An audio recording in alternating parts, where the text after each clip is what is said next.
China's cyberspace watchdog wants to build an affectionate relationship between internet enterprises and the government, a senior official said, the latest verbal assurance to an industry still on edge after a long and bruising regulatory crackdown. The CAC was among Chinese regulators which in late 2020 launched an unprecedented crackdown on the country's technology giants.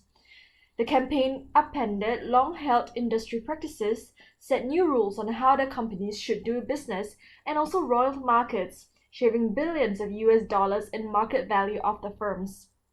Among some of the biggest issues that have worried investors include new rules that came into effect in February for Chinese firms with data on more than 1 million users to undergo a security review before listing their shares overseas.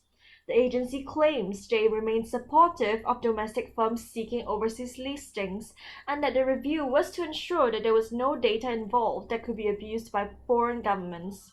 There is also no final word on the saga of ride-hailing giant Didi Global, which was the subject of a CAC-led probe that forced the ride-hailing leader to delist from New York within a year of its debut and made foreign investors wary about China's tech sector.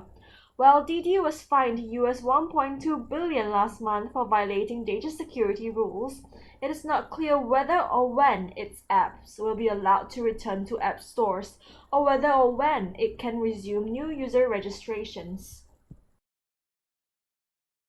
Hong Kong lost more than HKD 2.96 billion from cyber attacks in 2020, and these figures are expected to rise steadily over the next few years. As organizations set their sights on digital transformation and emerging technologies, cyber resilience and network security will be at the forefront of their minds. Consequently, a new problem has emerged, an acute talent shortage. Recruitment challenges are affecting organizations' ability to respond quickly and effectively to potential cyber threats. Hong Kong employers are finding it increasingly challenging to recruit in this area. The government's figures reveal that of the 95,780 people employed in the information technology in 2018, only 1.2% specialized in cybersecurity. It is expected that at least 30,000 software engineers are needed to fill the employment gap in the IT industry.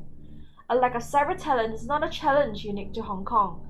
Globally, there is a workforce gap of more than 2.72 million positions, with the Asia-Pacific region facing a shortage of 1.42 million. There also remains a lack of interest amongst younger generations.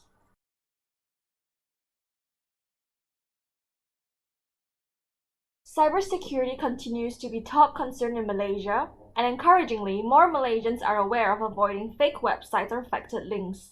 In 2019, about 13,000 reported cybercrime cases, and up to February 2022, there were already 3,273 reported cases. The cybercriminals also continuously pry their eyes on victims and the country's top leaders. It also pointed out that Cybersecurity Malaysia raised the concern of online safety with a fresh baseline study to assess the level of online safety awareness among students and parents. The exponential rise of online activities, particularly among students, could potentially put them at risk of cybersecurity threats.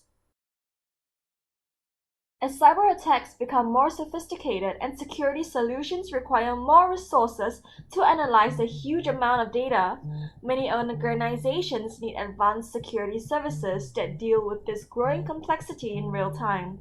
With these in mind, cybersecurity company KASPERSKY and the National Cybersecurity Agency (NCSA) co-hosted on Thursday a technical workshop titled Building a Safer Future for Thailand.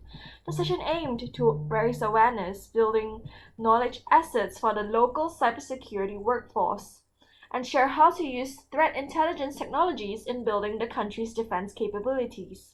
Opening the event, which marks Kaspersky's first collaboration with NCSA, this underlined Kaspersky's mission to build a safer world that emphasizes the company's commitment to a trusted and transparent future. General Krishna, Deputy Secretary General of NCSA, emphasized the significance of information transfer and efficiency enhancement of the cyber capacity building program. The cooperation between government agency and cybersecurity firm can assist the country when it comes to build a safer future for Thailand.